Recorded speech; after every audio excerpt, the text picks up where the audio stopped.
webinar for the End-User Subsidy Lab, particularly on the productive use of renewable energy topic. Thanks, Brenda, for the introduction, and thanks everyone for joining. As we come from a long year, 20 days for productive uses. As you can remember, this is the second of a series of webinars on productive uses.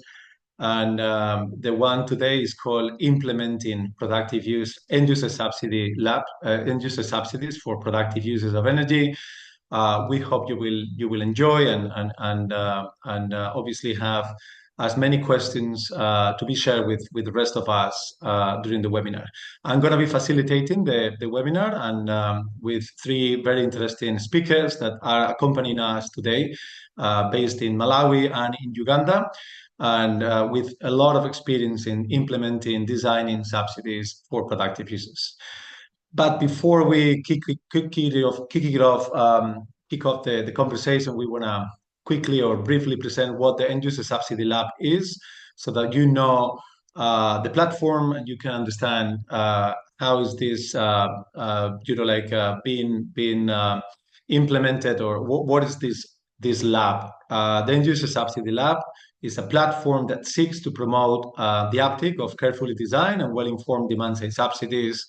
It's been established by or in collaboration with ESMA, World Bank, NDEF, GOGLA, and CCA, but also is welcoming the participation of additional stakeholders. Today we have, and during this series, we have SMB as well as an associate collaborator, and obviously an expert in the productive use space.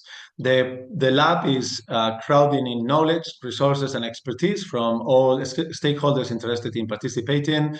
It offers a platform for exchange, dialogue, and extensive consultation. It also offers lesson share and tools and information, and it also is testing prototypes. And it's not just on productive uses. The End-User Subsidy Lab was designed and established originally for end-user subsidy design and implementation in the energy access and cooking space. This series is moving the needle to the next level on productive uses. Next one, please, Brenda.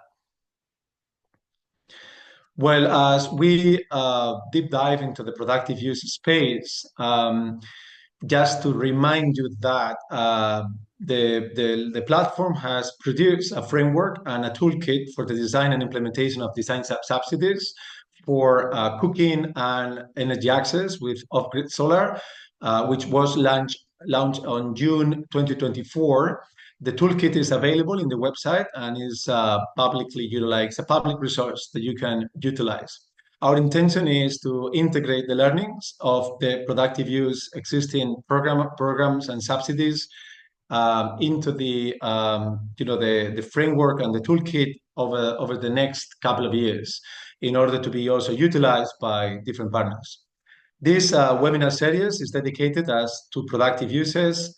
And if you remember, and if you were part of the first webinar, which was conducted on the 15th of May, and you will have access to the link, we discussed about the conceptualization of productive use of renewable energy demand-side subsidies with the participation of 4 speakers. The available recording is in the website. Today, we are moving from conceptualizing productive use demand-side subsidy programs into the actual delivery of such subsidy programs. Over the 2025, as I said before, we are looking at either creating more a series of knowledge exchange for those that want to design and deliver these subsidy programs, or integrate learnings into the existing toolkit. This webinar will anyways be uploaded in the website for further dissemination. Next one, please, Brenda. Let's have a brief recap from the last webinar, and we've been taking the one slide by SMB, which was presented in May 2024, which we think clearly showcases how like end-user subsidies should be designed depending on how mature an ecosystem is or a market is, right? So if we are talking about weak or nascent markets, for which we find a majority of South Sahel countries are currently in a nascency, in status of nascency for productive uses, we can see that the end users financing that is most appropriate could be, like a cost reduction or a cost appliance reduction, meaning that the price of the appliance or the price of the service should be reduced by utilizing the subsidies. However, the more transitional the market becomes, the more third-party financing options and opportunities should be put on the table to help moving, more structural changes rather than just cost reductions on the appliances, making the markets more sustainable over the long run, and also offering potentially risk mitigation tools such as guarantees, etc. Moving from a more interventionist, intervention towards a less interventionist one.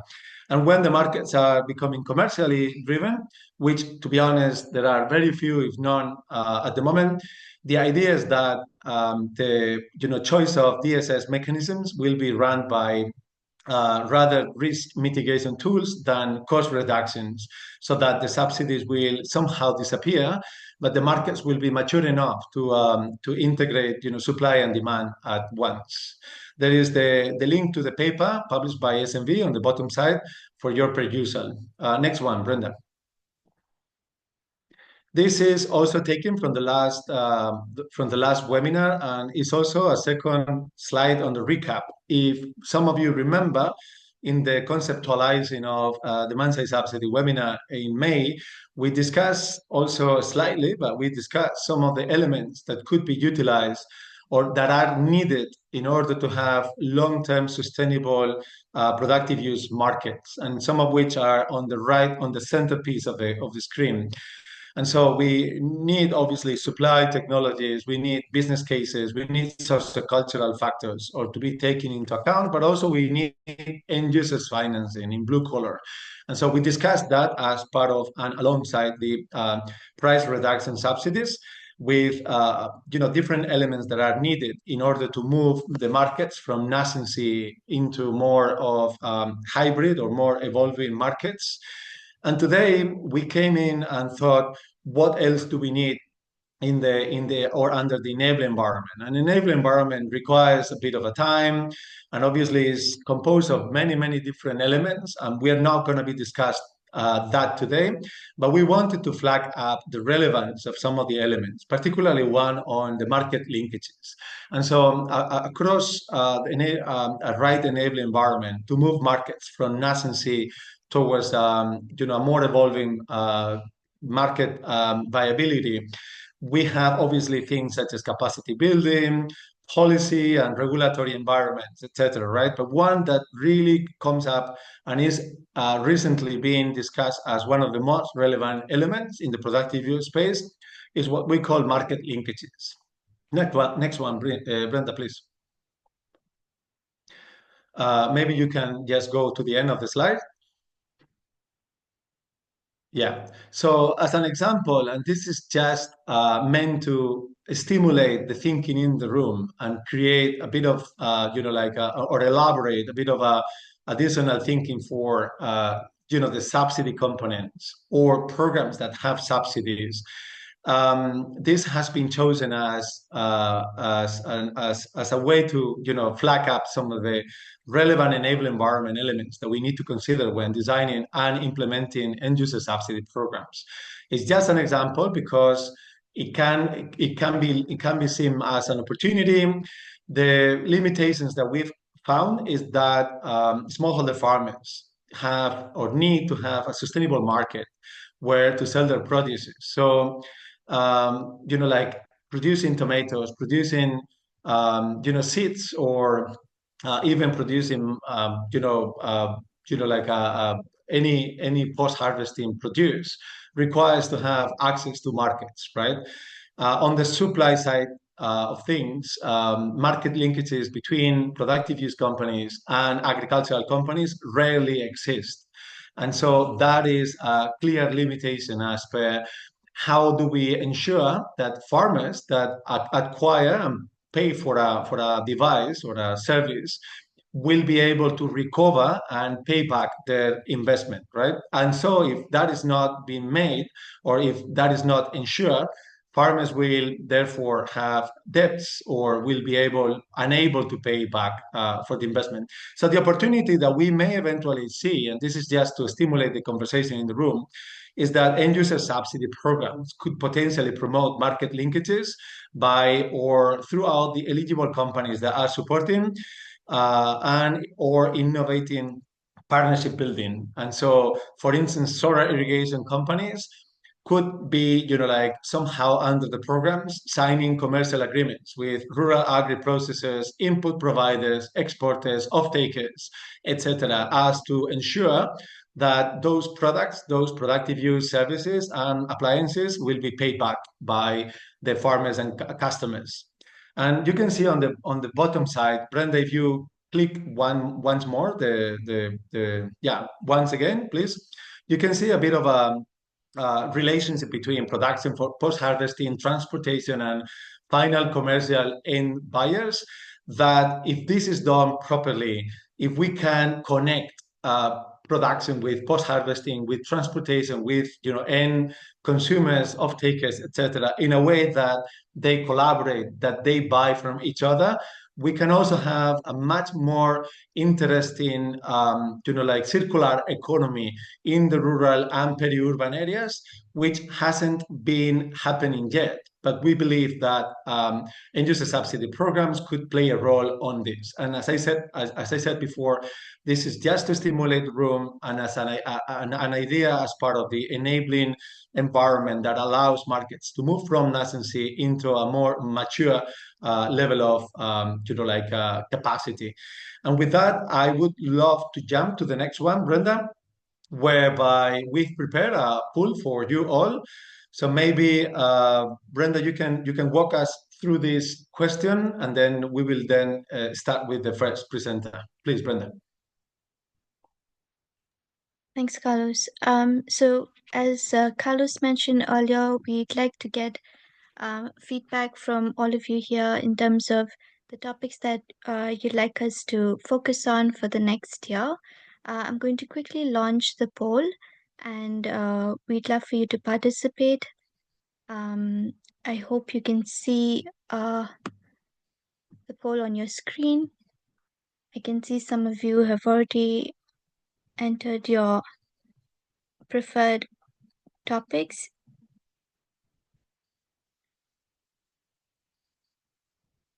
I'll give it a few more seconds.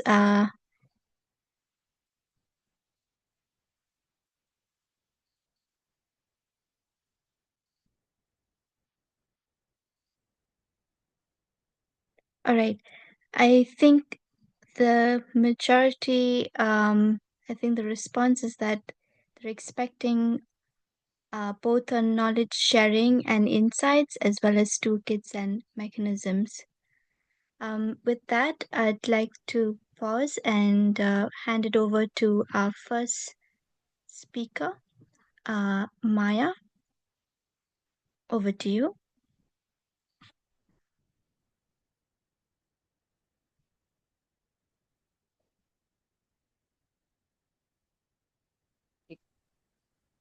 Maya, you're muted. Sorry. Thank you, Carlos and Brenda. I think we can kick off my presentation. And a good day to the whole audience with us today. We're grateful for your attendance. My name is Maya Stewart. I am the project manager of Maeve project, which is a local implementer for energizing development GIZ based in Malawi. Today, I'd like to give you basically an overview on our development project that focused solely on the supply side, that's dubbed the Pumpreneurs, which focused on increasing productivity using portable solar irrigation systems, SPIS. Next slide, please, Brenda. As a brief overview, this project started as far back as late 2021. As a simple pilot, we were targeting 50 farmers in southern Malawi that ran for slightly over a year and later evolved into a larger program in mid-2023. This evolving resulted in an additional of 160 farmers in central region of Malawi, and the project has now grown and transitioned into its own standalone program through a revolving fund that was set up as a result of pay-go modalities implemented on the onset. Next slide, please. So just like many African countries in sub-Saharan Africa, Malawi is predominantly an agribusiness country with over 80% of its population made up of smallholder farmers who depend on one annual rainfall for crop production. Unlike Uganda that may have more than one rainy season, Malawi only has one, and that's true for most of Southern Africa. So irrigation for multiple harvests is typically achieved by large commercial entities who have the financial capacity to procure expensive commercial farming implements such as irrigation systems. A few smallholder farmers who are located along perennial rivers may access irrigation solutions, but the majority of these smallholder farmers still rely on manual water fetching or expensive diesel pumps to deliver water to their farms. Most of these farmers will spend up to €6 a day, and that's approximately $7 or $8 a day, and receive less than or under 1,000 liters of water after paying for this fee. Now, considering the fact that we have millions of smallholder farmers that are dependent on one rainy season, it makes sense for us to now start looking at different opportunities on how to solve their challenges, specifically factoring in the fact that we've got a lot of challenges from adverse climate change across Africa. Next slide, please. So Maeve's approach during the project timeframe was to see if there was going to be a realistic demand for SPIS offered on pay-as-you-go modalities, targeting both farmers and entrepreneurs in the agriculture value chain. We noted that different water sources were available across the country, so Maeve offered both a submersible and a surface pump to cater for different farmer needs. One crucial aspect was to ensure that the pumps came with a pay-as-you-go option to allow for easy locking if the consumer defaults on payment. These systems were being offered on an asset loan payable over a period of 18 months. Similarly, the farmers that were targeted had to be individual farmers that were able to repay, and these basically typically resulted in horticulture and cash crop farmers being the ideal farmers that were targeted for the program. Now, the farmers were either structured in groups, and these were specifically targeted again to reduce or spread risk. And it was also quite important to make sure that the systems that were being offered had high capacity yielding pumps that would allow for more than one farmer to have access to water across the farm. Now, Maeve was able to capture this data, and we shared it amongst private sector and different stakeholders to basically give informed decisions on how to manage the business going forward. Next slide, please. Thank you.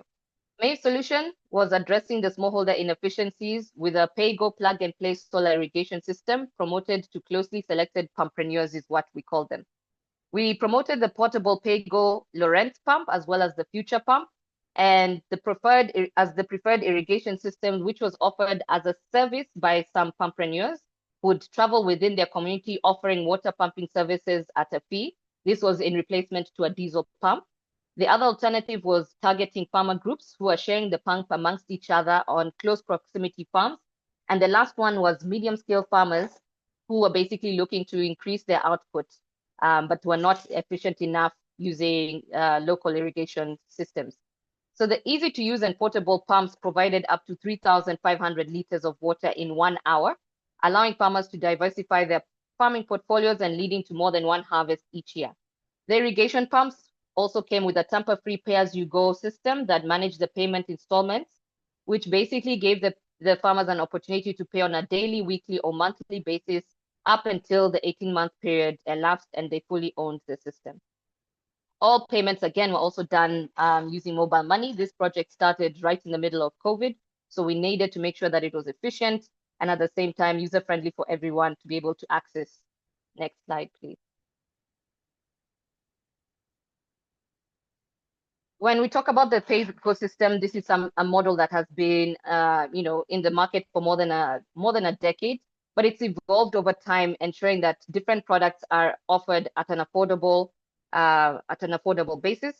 And this has been the case as well in solar irrigation systems. Where energy products were once seen as too expensive, our project showcased clearly how pay-as-you-go can allow a smallholder farmer to access energy tools and improve their output in an easy, affordable process. We basically use USSD codes, and the farmer can be able to submit a monthly, weekly, or daily installment for their pump and receive a code to unlock their SPIS using an SMS. Once this code is received and it's put into the SPIS controller, the farmer has access to either 30, 7, or 1 day worth of energy. No payment equals locking of the system and inability to use the technology. So that basically safeguards access to finance if it's offered as a loan. Now, these pay-go tools are very sophisticated and can also be adopted by other financial institutions as part of risk mitigation in extending loans to farmers for different products. Next slide, please. So specific to this particular project we're implementing with the pay-go solar pumps, the pumps can basically work on shallow waters as well as wells. So you don't need to have access to a river per se. If you're able to dig a well, you can be able to use a submersible pump and access water onto your premises. They're easy to install and literally plugging into the controller as well as the solar panel and the pump, and boom, you've got access to irrigation. So the setup requires very little training on how to use the system, with equally little to no maintenance costs. Ultimately, what we wanted to test was whether pay-as-you-go SPIS can be the solution to smallholder farmer challenges across Malawi. And this is by making sure that we're bridging the accessibility and financial gap that typically comes with expensive conventional irrigation systems. As a result of all the work we've done since 2021 till today, we now foresee that this is something that the private sector can uptake in terms of adopting pay-as-you-go systems nationwide and towards their consumers across the country. Next slide, please. So just to share some results, what we have achieved since we set up the pilot in 2021. By end of 2023, we had achieved 50 sales of solar irrigation systems, and the early adopters of whom were able to basically come on board, majority out of word of mouth. A large number of the successful farmers were mostly, again, in horticulture, whom many were able to repay their outstanding asset loan within 12 months post their bumper harvest. So rather than waiting for the whole period of 18 months, a big number of them, after experiencing the first and second successful harvest, just paid off the balance that was outstanding on the loan, showcasing that this is one way of trying to reduce financial constraints on farmers. The pay-go adoption was also a welcome model that had great feedback also from the farmers. The easy payment method was exactly something that we wanted, especially during the time of COVID. This was embraced. And by the end of November 2023, we had an additional 210 solar-powered irrigation systems out in the market, and over 500 farmers were impacted across southern and central regions of Malawi. All these funds have been accumulating as and when the farmers have been paying back for their loans, and to date, we've accumulated over 60,000 euros in the revolving fund, which activated 3 months ago. Next slide, please. Just like any project, we definitely have bottlenecks that we have to address. In particular, the different challenges that we experienced, the biggest one was the fact that there was lack of awareness of pay-as-you-go systems available for the same products that we were offering in the market. So private sector was basically importing these products into the country, but didn't appreciate or understand that they could basically bring it in with a pay-go system to manage payment. As a result, a lot of the companies that brought in their stock would have 30 or 40 systems sitting on the shelves for 3, 4, 5 months, whereas we were able to sell off the 210 plus products in under 2 years. And this was as a result of funding from different development partners. But private sector lacked that knowledge, and from this experience, we're able to share that information to private sector so that they can adopt pay-as-you-go as a modality in one of their product offerings as they sell the products to the same consumers that we are also targeting. The second challenge that we noticed was, as we introduced the pay-go SPIS, was that there was no local repair and maintenance facilities across the country. So there were quite a number of expensive irrigation systems that were adopted or introduced by different programs across the past years, and most of them were actually defunct and people were not using it. So to make sure that this was not the case for our particular project, we made sure that we empowered local technicians with knowledge and tools to basically do basic customer support during the entire period of the program and beyond.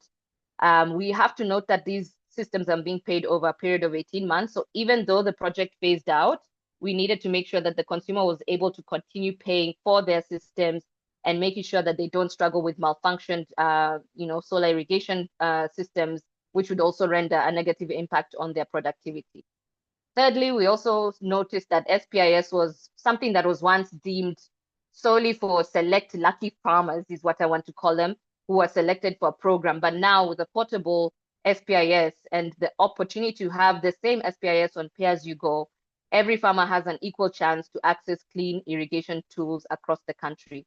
And lastly, we noted that there was never actual data provided on how a portable solar irrigation system can impact smallholder farmers in the medium to long term. But now that we have these products out in the market, we've started gathering data together with the government to track success, to track repayments, and most importantly, output and impact as a result of the program.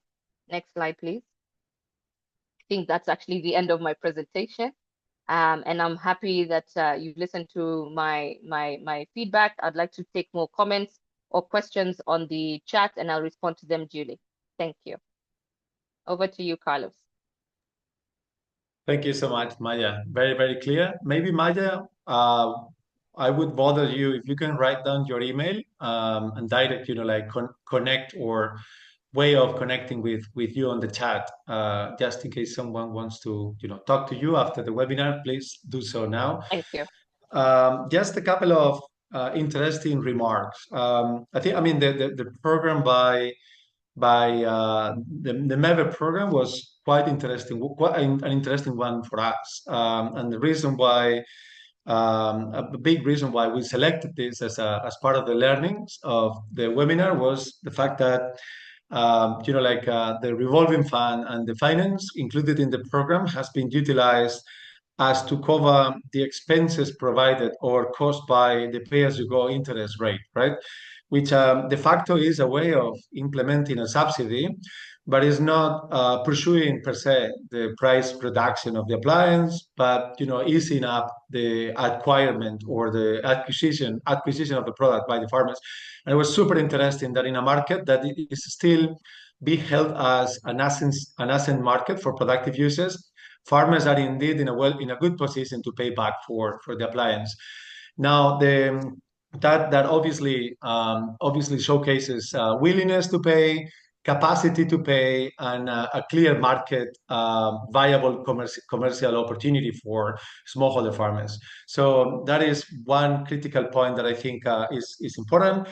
The payment is offered with seasonal opportunity or seasonal based payment, no, Maya? So farmers can pay back on 12, 16, or 24 months, or if I'm not mistaken, which is also critical for different farmers to pay differently.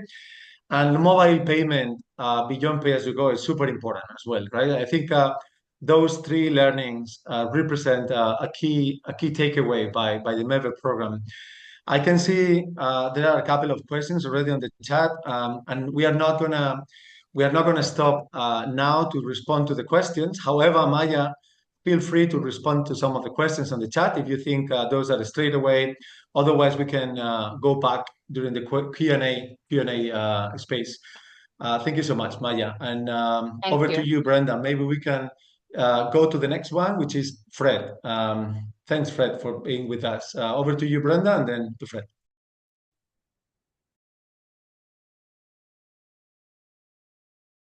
Yeah, thanks, Carlos. I think we can have Fred now. Fred, over to you.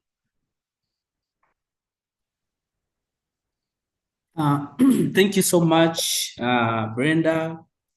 Good morning, good afternoon, good evening, wherever you may be joining in from, to all our participants. Yeah, my name is Fred Tuhairwe. I am the program manager for productive uses of energy at the Uganda Energy Credit Capitalization Company that is a government company that is based in Kampala, so in Uganda, so to say.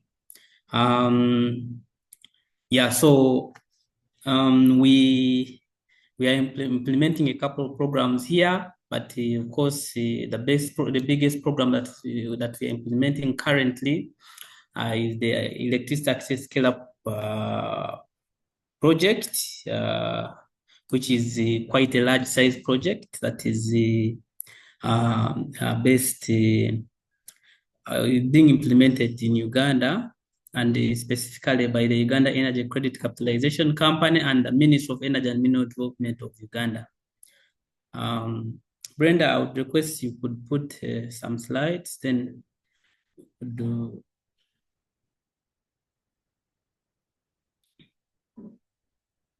Yes, so I am going to give a presentation basically on the electric access scale-up project, but basically looking at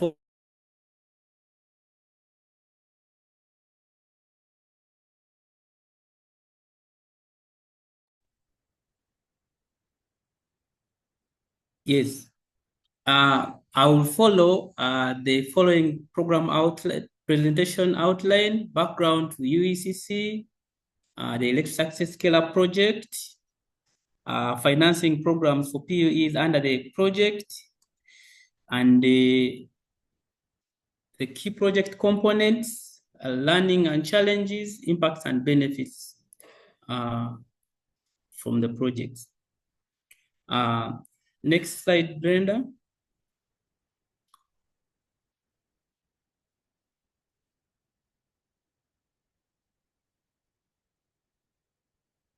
Yes, the Uganda Energy Credit Capitalization Company is a government company that is set up by Companies Act and is limited by guarantees by a guarantee not having a share capital. So this company was operationalized in 2010 to facilitate investment in renewable energy, basically, and with a particular focus of enabling the private sector. So indeed, UECCC works with the private sector to deliver its programs. So we shall look at, of course, the programs offered at UECCC. It's a blended financing program where we even do credit support facilities for companies through financial institutions, and now directly, but also now the RBF program or the end-user subsidy that is in place. So this company was created to administer the Uganda Capitalization Trust, which is a framework for pooling resources from government and development partners, and then the same resources are channeled to promote renewable energy projects and energy access programs. So, like I said, the business model for the company is we promote market-based approaches, and we work with different partners who are development partners and financial institutions to ensure that we get financing. We work with financial institutions to deliver the financing to support end users get renewable energy systems and products, including the productive uses of energy. Next slide, Brenda.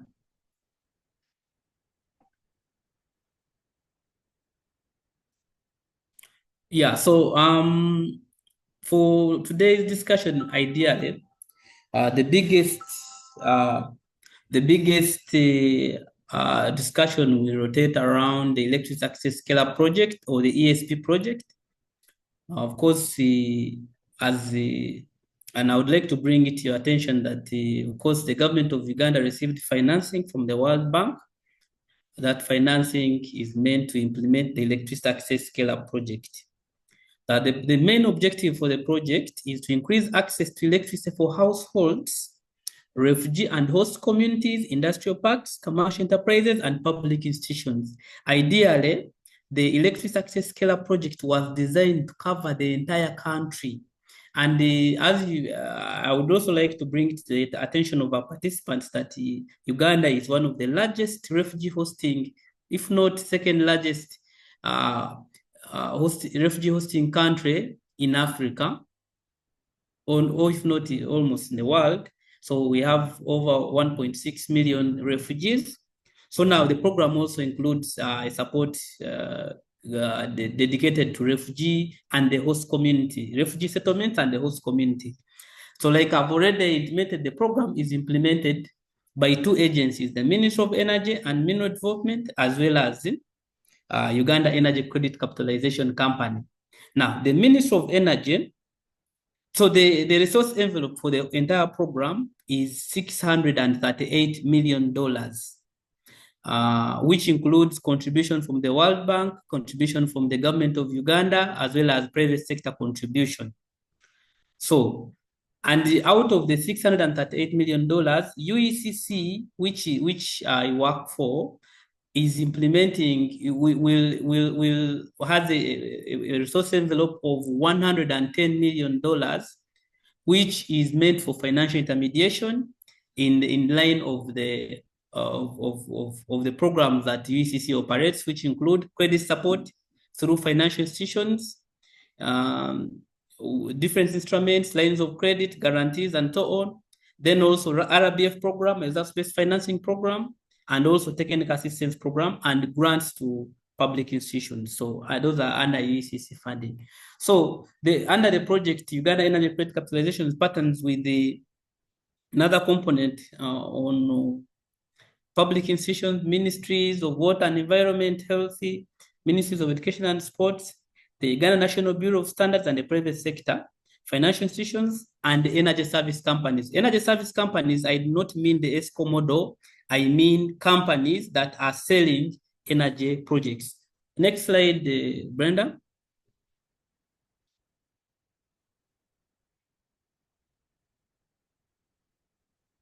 Yes, I'll go directly to the results-based financing program under the ESP, and I'll focus on productive uses of energy, because the funding we have at UECCC is in the basket. It's not defined for each categories of technologies, but of course, productive use of energy being one of the biggest components, and the component I had also is picking from the same basket of the $110 million on the first come, first served basis to ensure that these programs are implemented. So now, under the RBF program, we have what we call grants in form of price subsidies or discounts offered to end users through ESCOs. Now, the ESCOs, I say they are energy service companies, but these are companies that sell these appliances or equipment. They are not the ESCO model. So we are working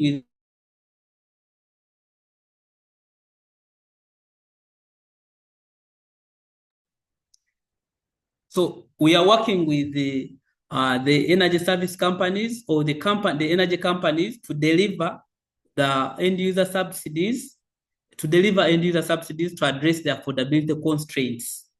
So, of course, the program, the whole project, the ESP project, started last year in July, with other programs like the credit support programs and the setting up. So the RBF program, or the end-user subsidy program, just started this month, the 1st of November. We have over 30 companies that have signed contracts with the UECCC to deliver the end-user subsidies for the different PUE appliances. And the subsidy percentage for the PUE appliances is 60%. So, and also, we are looking at providing some small incentives, additional incentives to female-owned or companies with female ownership to encourage the gender to participate in energy access programs. So now, because we know very well that companies tend to be located in urban centers, we also put a supplier incentive, which is not the end-user subsidy, to incentivize companies to go and set up in rural areas and refugee host communities to ensure that they supply those people and offer them end-user subsidies. So this subsidy is just to incentivize companies to locate in hard-to-reach areas and unserved areas and be able to offer RBF grants to there. Next slide, please. Please, Fred, just a quick reminder of the time. Thank you. Yes, I'm aware.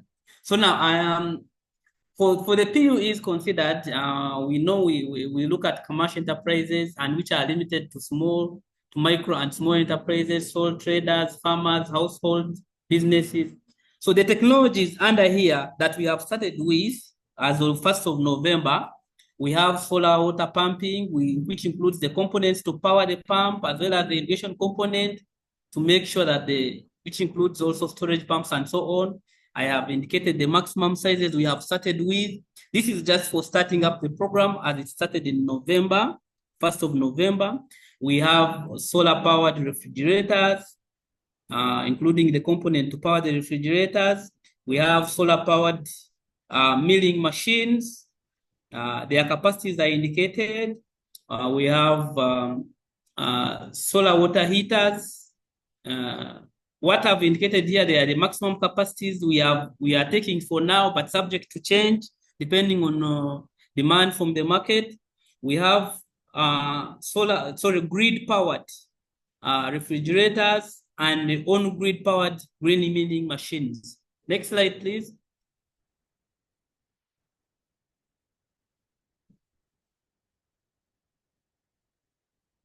Yes.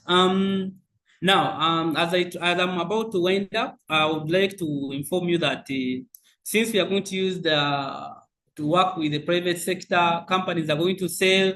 So we need to confirm that companies have sold and be sure that the end users have benefited.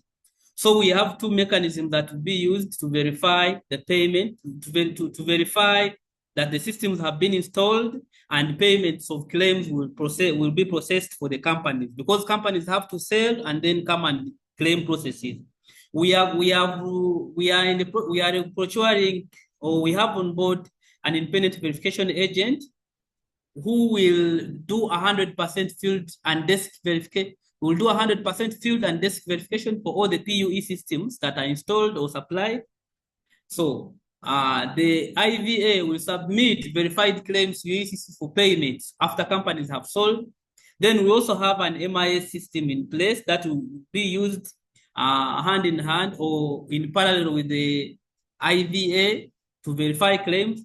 So the prospect will provide some verification platform where it will provide an interface for companies to ensure that companies register their real-time sales. Then it will also provide an interface for UECCC to monitor. It will provide an interface for the IVA to also monitor and also continue to execute the IVA responsibilities. So there will be a dashboard to enable UECCC monitor the RDF implementation and do real-time reporting, because companies are out in the field selling systems. So we need to be sure that the systems are being sold and installed so that the end users benefit. So we are putting in place a rigorous verification mechanism so that we can be able to pay the claims to the end users. Next slide, please. Fred, one more minute. Yes. Yes, now we have the learnings and challenges. Key consideration, because all these considerations that we have are pre-implementation. We have, when you want to set up such programs, you need to put in place technical review committees to evaluate the product eligibility so that you don't get products that do not conform to national standards and international standards. You need to set eligibility requirements for the applicants earlier so that you save time on applications. You need to create awareness about the project so that you don't get problems with the end users not knowing the project. You need to do media talk shows and exhibitions. That is a form of awareness, build capacity of the stakeholders, both internally and externally. So challenges we have made, because we are still almost in the pre-implementation stage. Companies submit applications with missing information. There are data entry errors. from companies, lack of clear specifications and standards. Companies submit products without clear standards, limited market information, at times to come up with clear prices, setting the prices for the RBF. We don't have clear market information, lack of information and skepticism from the public about PUEs. Some of the solutions that I can recommend here for entities that would like to design RBS programs, you need to develop quality assurance frameworks for PUE appliances which do not have clear standards. You need to design technical assistance for companies so that they can improve their data quality and submissions. Also, you need to increase awareness about the project and products offered under the project. So some of those solutions that I'm suggesting could have been the answers to our delayed start of the project, but those are some of the lessons that we have learned, and we shall continue, of course, to provide results. Brenda, you can go to the next slide. I think I'm done, but I would like to inform you that the project has just started. We shall continue to provide results to you as the project continues to be implemented. Thank you so much. I beg to stop here. Thank you so much, Fred. And I think it is always a pleasure to have you in providing additional follow-up to how the program is progressing. We know this program is coming from a long time ago, and so it's always good to see that things are progressing and that learnings are being shared to the public, also for the sake of others learning from it. I just wanna quickly flag up some relevant, important elements that you've been talking about. One is the independent verification tool, and having a digital MIS on real time to further monitor how the sales are going, how the usage of the appliances are happening, and that should be. And we really think, and we really talk from experience, should be on the table when designing such a program, or otherwise, it usually become such a massive complexity for one by one physical verification on the ground. The other one is, and I think I've seen a question around grid-connected appliances. Fred, you feel free to answer some of the questions on the chat. But I think, it's the first productive use-based subsidy program where, at least the one that I've seen, that offers subsidies for appliances that connect to the grid. And I think it showcases the strategic intent by the Ugandan government to favor and push for grid-connected productive use appliances in order to strengthen the network, the grid, and we will be very keen to see how the results go and how many of those appliances will be sold. And then the final, maybe a final comment from my side is the quality performance-based appliances. And you're talking about having a clear quality assurance list of appliances. Just to let everyone know that under the Verasol program funded by the World Bank SMAP, you can find a number of performance-based appliances that have already been tested by a third party. The website has all the information as per solar irrigation pumps and solar refrigerators and cold rooms. And so, yes, those are not standards, but they are providing performance-based indicators that I think are super important for the implementation of a program that aims to deliver quality on the ground. And now, because time is pressuring, I'm going to hand it over to Peace. Fred, feel free to respond to the questions on the chat. And Peace, please go ahead. You have only 10 minutes. We're running a bit late. Over to you now. Thank you. I'll keep it short. My name is Peace. I work with SNV. I manage a project called Inclusive Markets for Energy Efficiency in Uganda, IMEU. Next slide, please. SNV is an international non-government organization. We are working in 3 sectors, and we are located in over 27 countries globally. We work in energy, water, and agri-food. So my presentation is going to look at the fact sheet, the goal approaches, and then a little bit of emphasis on the end-user subsidy component, which is the main gist of this webinar. Next slide, please. So the Inclusive Markets for Energy Efficiency project is a 4-year project. We started out in 2021, actually December of 2021. And we are funded by the Embassy of Sweden here in Uganda. It is implemented by SNV as the lead implementer, together with Private Sector Foundation Uganda and College of Engineering, Design, Art and Technology of Makerere University, Imeu. We work with the private sector. So PSFU comes in as a bridge to us to access the private sector, while we are also informed by applied research, and that is done by Makerere University, the College of Engineering, Design, Art and Technology. We're targeting four value chains in agriculture, but we also work in the built environment. So work in 2 thematic areas: the agriculture, selected value chains, and the built environment. 11 districts, targeting directly to reach 150 people and 450 people indirected. The map on the left shows really where we are working, so spread a little bit across the country and with those particular districts. Next slide, please. All right, what does it mean when we set out? What did we intend to achieve? We want to increase the adoption of energy efficient products and services to enhance livelihoods and increase resilience and competitiveness of SMEs. So ours has three work streams. We work on the demand side, and still I will emphasize the demand side because this is what this is also looking out for. So on the demand side, we work with it to increase the demand of energy efficient products and services. These are products in a way also, of course, looking at PUE products, and then of course as we go a little bit step higher and talk about services. Then we strengthen the supply side by building the capacity of the suppliers, the energy service companies that are selling products, and then we work with government at strengthening knowledge and also influencing policy. But also particularly Makerere comes in here, who are doing the developing knowledge products that they keep sharing with us to inform implementation. So broadly, that's what Imeu is looking at. Next slide, please. What were our approaches when we started? You can imagine we are in our last year, so it's actually a nice story.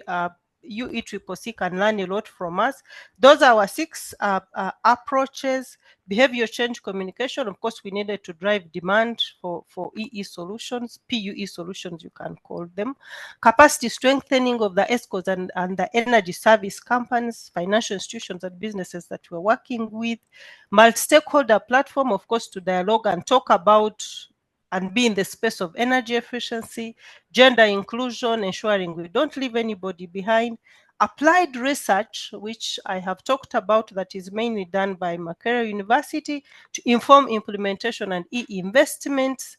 And the main one is the Market Development Fund, main one for this topic, not the main one as the implementation approach, but the Market Development Fund, which looks at both the supply and the demand side. And on that next slide, I'll speak into that a little bit more.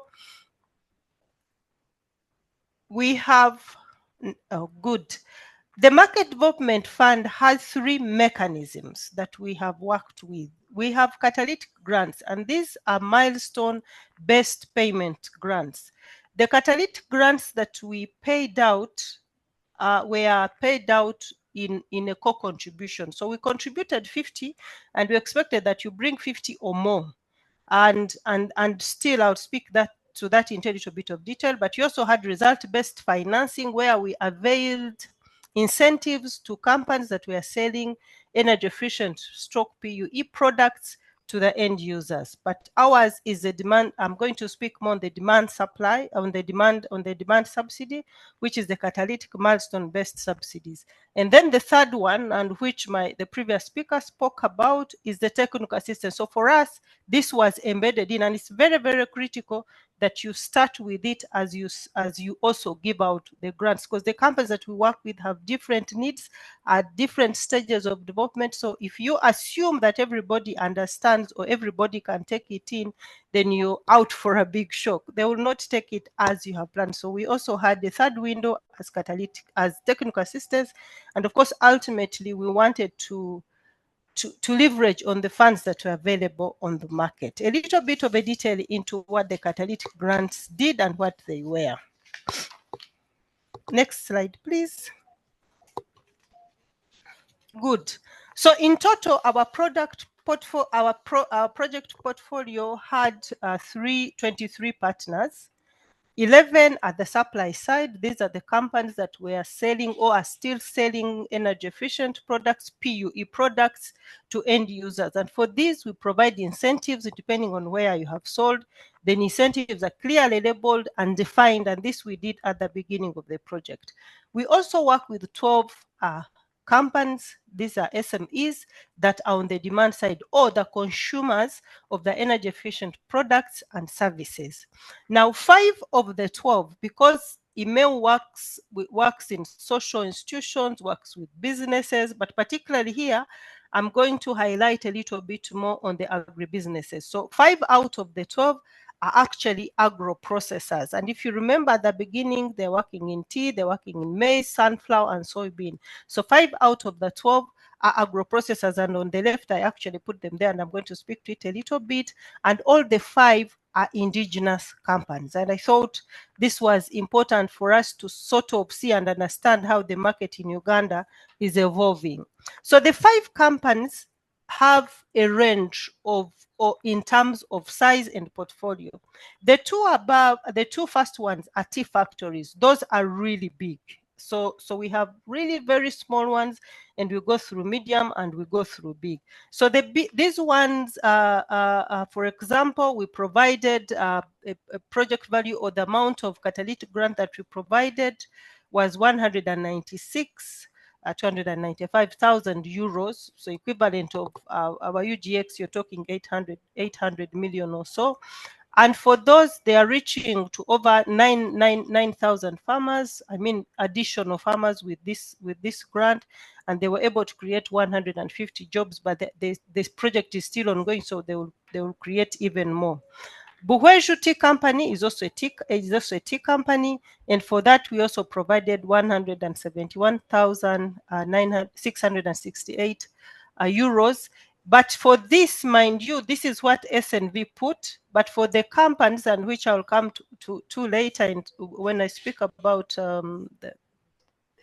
the impact, is that this is what we provided. So the company provided that or even much more. And when we go down, we realize that they actually provided much more than what we had provided. Awelo Millers is one of our smallest. It's a very, it's an SME. But with that, we provided only 15,000 euros. That's what they were able to, that's what their needs were at that point in time. But with that money, they have been able to reach over 1,200 farmers. They have created over 32 jobs. We have seen women entrepreneurs coming to work with the Awelo Millers. We have also seen women security officers coming to work with the Awelo Millers, and partly because of our intervention through the Imeu project. Grain Pulse is also an agro processor, mainly working in the maize value chain. Slightly bigger, but not as big as the tea factories. And the reason I'm putting them is that we really work across the range. So that one, you can see we provided around 98,000 euros.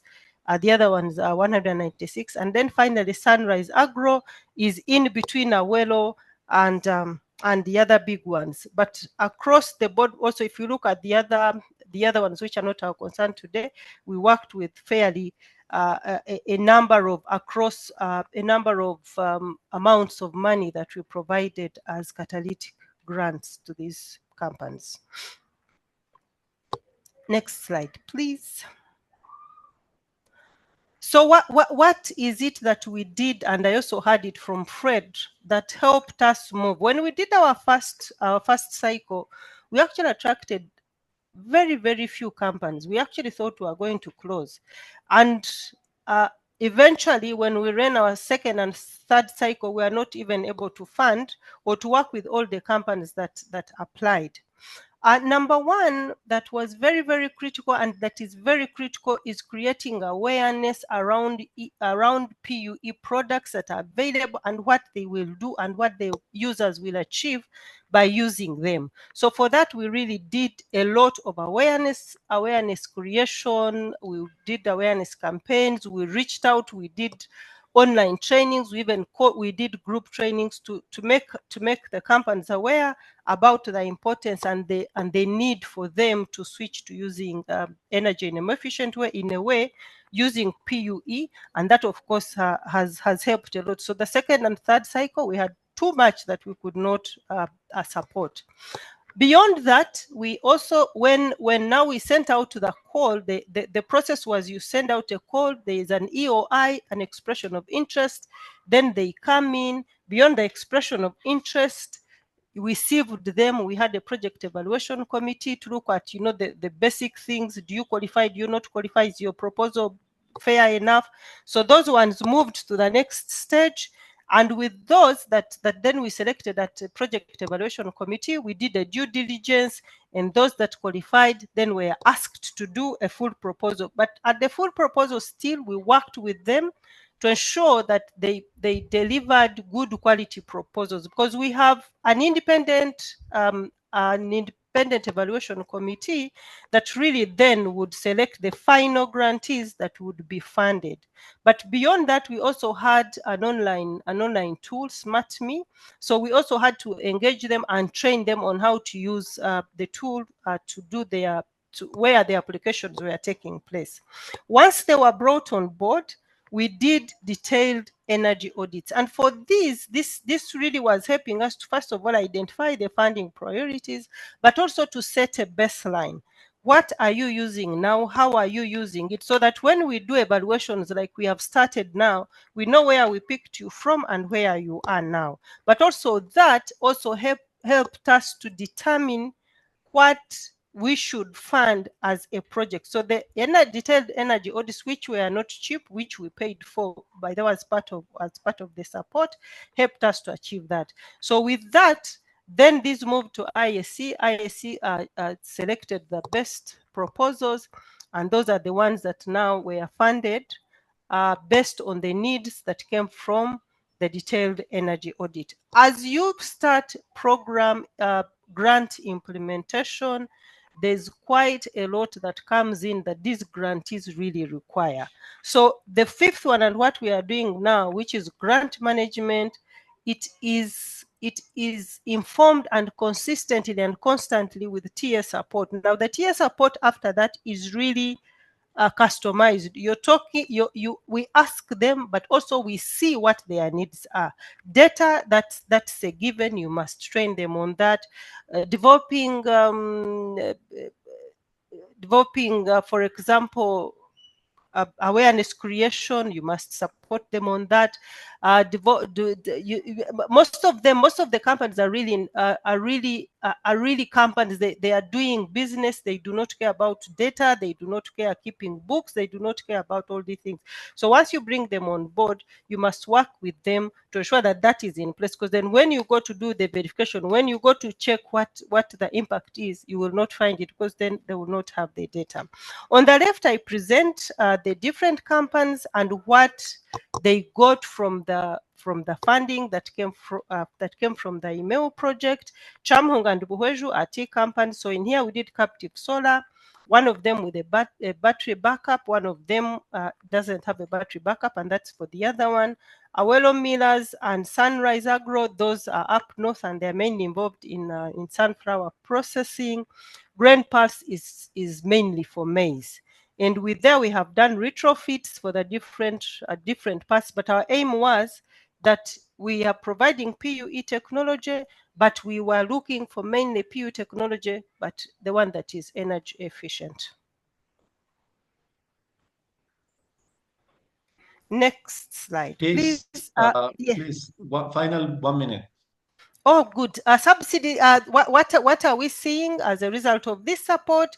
We have seen costs cut by a lot. That means that we can now reach many more of such end users. We have seen that with the increased awareness, actually the companies have invested much more than us. And what does that tell us? That yes, with the subsidy, catalytic in nature, you can reach out to many more of those. And then we were able to test and confirm that patient and innovative financing, for example, the ESCO model that we piloted, is a good way to avail patient capital so that the end users can actually concentrate on what they know best, but at the same time access cheap financing. And for this, we have seen it work at the tea factories who have been able to take in this, and then the results up show you that you can actually reach many more if you provide that. My closing remark is that end user subsidies can actually promote and avail, if carefully designed. It's a good tool to reach many more end users. I thank you. Thank you so much, Peace. I was very excited to waiting for Pete's presentation, because I think it's circling back on the storytelling that we wanted to tell today. From moving from relatively small portable pumps in Malawi up the ladder to mid-sized solutions like the ones Fred was talking about, and then ending with working with agro processors that, in my view, are a bit of a missing gap in between and within the food systems when it comes to energy provision. I think obviously the end users, when we refer to end users and the PEACE presentation and the email program, we're not talking about smallholder farmers. We're talking about relatively big agro processors that require energy audits, that require big interventions that are probably only covered by like big chunks of money. So we're not talking about $1,000. We're talking about few thousands of dollars. And obviously, there are a lot of entry points in which like such agro processors can reduce down their bills in electricity, can also increase the productivity. And that forms indeed one of the very, very, very important parts of the food systems.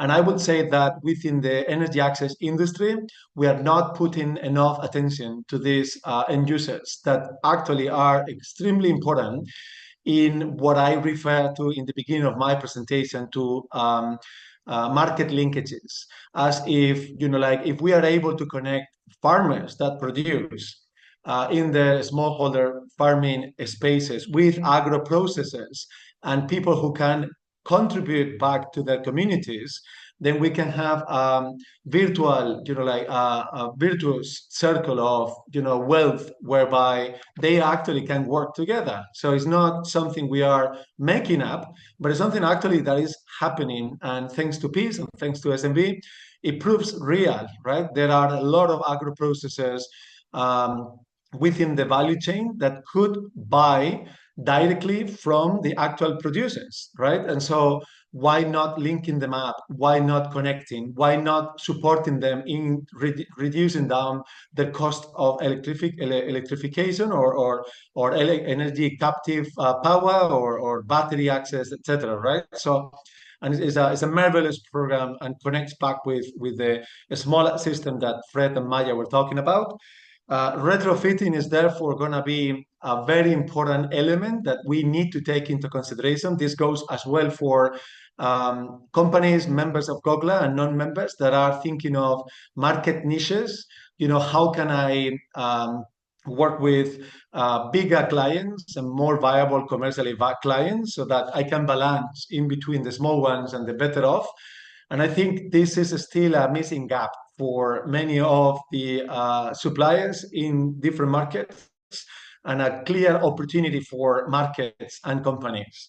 Finally, co-funding. There is money by these agro processors. There is capacity to pay. And whenever they see, and there is word of mouth happening, these agro processors will probably pay 100% of the retrofitting themselves, right? But they need to access these companies. They need to access the solutions, the energy solutions that today do not exist in majority of the market. So there is, once again, a market niche for them. Thanks a lot, Peace. Great presentation by the three of you. I've noted down some of the questions on the chat. Some have already been replied by Fred. Thanks, Fred, for that. And by Maya. So please, I encourage everyone to keep asking questions. We still have 10 minutes, but I would like to go back to the speakers with some questions that have not been replied yet, right? And so I would like to go back to, let's start by asking back to Fred. I've noticed there's been a number of questions for you, Fred, on the chat, and I know you've been answering to some of them. One of them is on the milling and the milling solutions that you have selected, and which there's been a question on what milling machine or milling solutions are eligible under the program. Also, maybe you can tell the people in the audience more about eligibility. And I've seen that there's a call for proposal is still open, so maybe you can quickly tell people in the call if they can apply still for the EAS program. Over to you, Fred. Yeah, thank you so much, Carlos. I would like to inform everyone that the program, the RBF program, just started much as we have been, we started the project last year in July. We have been doing evaluations of products. Companies submit products. Some don't conform to standards. Some don't have clear information. We have been doing back and forth because we want to ensure that companies do not submit products which are not of good quality, and then we start suffering with end users having bought poor quality products. So we took our time to evaluate products that are submitted, and those are the products we have admitted to the program, those that conform to national and international standards. So all products in the categories I've mentioned now, any product of any model or any type can be submitted for as long as we take it through the standards body, and it is evaluated as a product which conforms to standards, even if it is a grain mill of any model. For as long as it meets international and national standards, we admit into the program because we are looking at mills. Actually, it's not only grain milling machines, we are looking at generally milling machines. Then the applications, the call for application is open. Companies can apply anytime. We keep doing evaluations on a quarterly basis. So we need to continue admitting as many companies as possible and products, because the program is countrywide. And the funding envelope is big enough to cater to really ensure that we support all those products that are coming with a subsidy. So the application process is now open. We do evaluations quarterly and admit companies that meet, whose products meet the quality that is acceptable on the program. And if products do not meet the quality, so companies are free to apply for technical assistance, maybe for design and so on, if they are locally manufactured, or for modifications or acquisition of new products. So companies can always keep applying until they are admitted into the program. But we are very keen that we admit companies that are selling high quality products to avoid issues of failure, system failure. We cannot say that systems failure will not be there. Systems failure will be there, but we need companies that are going to be held responsible when products fail to conform to the systems. So now, and at least we also have a supplier incentive that I talked about, that we shall hold the supplier incentive. We shall pay 50% on claims, on a claim, and then we hold the 50% of the supplier incentives to ensure that the company can apply, can get that incentive after 1 year. After 1 year, we can have some confidence that the product will stand for more time, and then the company will get all the balance of its incentive on each systems installed or supplied. So that is how the program is. Over to you, Carlos. Thank you, Fred, for such a comprehensive response. I also see a question that is quite interesting for Peace. Question for Peace is, what type of technical assistance did you find most important for recipient companies? Did the most important type of technical assistance vary depending on the size of the recipient company or grant size? Over to you, Peace. Thank you. I was actually writing and to sort of respond. No, the TA, there's TA that really cut across, like energy management. How do you beyond retrofits? How do you manage it? How do you switch off lights? Do you clean your motor? So that cut across. There was other tier that also cut across. What we did during the onboarding, we asked them what their needs are. So from that we sieved out and saw what cut across most of them, and that we provided it en masse to everybody. But then as we moved along, we also noticed that, for example, if we came to you to do this other training, we noticed you had governance issues. So then we also proposed to you to provide that. Now, beyond that, from what our perspective was, we also asked them what their needs are. Most of them have come back to us to train them on data management. Actually, as we talk now, the M&E personnel are in the field training them, data collection, data quality, all that package.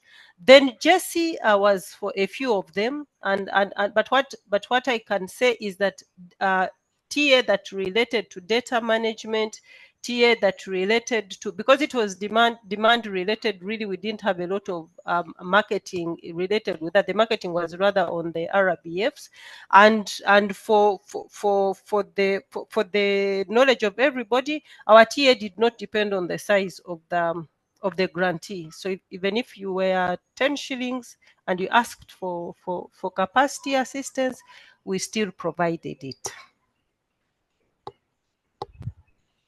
Thank you so much, Peace. That's quite comprehensive. Maybe, Andrew, if you think the question requires a bit more, or if you want to I can type reply. my email address here. Absolutely. Well. Thanks a lot, Peace. There is also a question on standards, and I wanna ask Maya and Fred on the standards that you've been utilizing for your programs. Over to you, Maya, quickly, and then over to Fred, particularly on milling, Fred, on mills. Over to you, Maya. Thank you, Carlos. I think for us, when we talk about standards, since we're dealing with productive use of equipment, and in this case, solar, we normally work with conventional standards that have already been set up by different bureaus of standards. Sometimes we also use standards that have been set up by World Bank and Lighting Global. But otherwise, when we talk about specific standards, it's something that has been, these are products that are approved by our Malawi Bureau of Standards as products that can be sold, but also certified by our regulators, specifically on the energy front. So basically distributing products that have been certified by our regulators as good and ready to be distributed or sold within the market. Thank you. Thanks, Maya. Quickly, Fred, over to you on the mills, please. Yes, thank you so much. Now, on the issues of standards, we were very, very intentional to control standards for this project because our funder, the World Bank, emphasizes that the companies supply high quality products on the market, into the market. Now, we considered IEC, for PUE, we considered IEC proven standards or products with IEC standards and Lighting Global or Veraso standards. Because most of the PUEs do not have clear standards, so we are looking at those standards, but also some products, but also we are doing that in the guidance with the Uganda National Bureau of Standards. On our evaluation committee, we sit with the Uganda National Bureau of Standards to ensure that whichever product that has been applied for conforms the standard, that those standards, some of them, even when they are not in the country, the Bureau of Standards has what we call PIVO or pre-export verification of conformity from the point of manufacturing. Usually they have agents who supply the Bureau with standards, and those products are given certificate of conformity as they come into the country. So we have been relying on a blend of course, it has been mostly IEC standards, Veraso, but also with the National Bureau of Standards guiding us on those that conform to the international standards and ISO standards. I beg to submit. Thank you, Fred, for such a comprehensive response. Maybe, Stefan, you can reach out to Fred if you want to know more about it.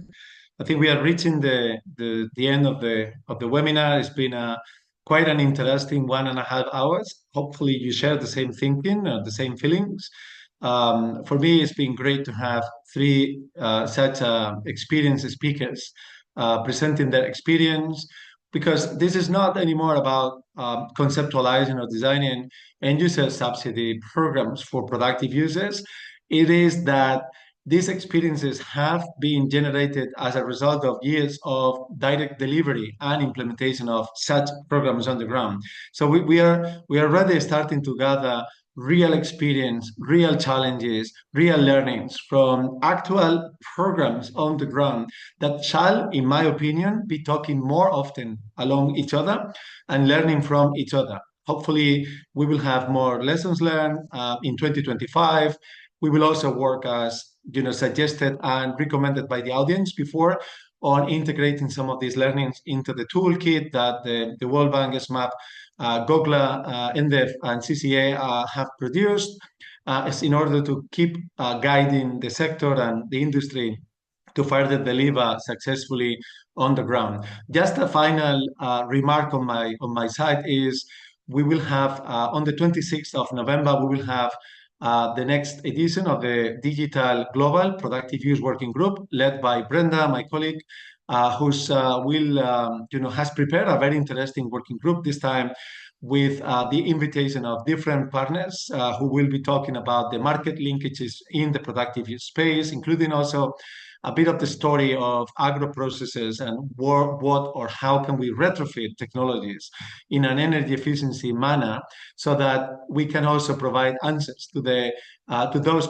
companies that remain in rural areas that require reducing their bills on electricity, which, by the way, is the second expenditure that these companies have at the moment. So it's a lot of money that they're actually losing because, they don't have access to reliable, sustainable ways or avenues of energy. And the working group will be happening, as I said, on the 26th. Please reach out to Brenda if you want to participate, if you want to also provide some news on your site, if you have something exciting that is going to be released or a call for proposal. And please come join us on the 26th, because I'm pretty sure the conversation will keep going on and in a quite an exciting way. Apart from that, I would like to thank again Peace, Maya, and Fred for your time, particularly for spending time and explaining the programs to us and also to you. Special thanks go as well for the End-User Subsidy Lab partners, and also to SNB for all the support and all the great partnership that we work together. And also particularly to you as audience for coming, for showing interest, for engaging on these kind of webinars, which obviously would not happen unless we will count on your presence. So from my side, from GOGLA's team, thanking you again and hoping to see you in 2025 under the End-User Subsidy Lab webinars, and hoping to see you as well on the 26th under the Global Productive Use working group that will be led by GOGLA. Thank you so much, everyone, and see you soon. Cheers. Thank you. Bye-bye. Thank you. Bye. Thank you. Bye-bye.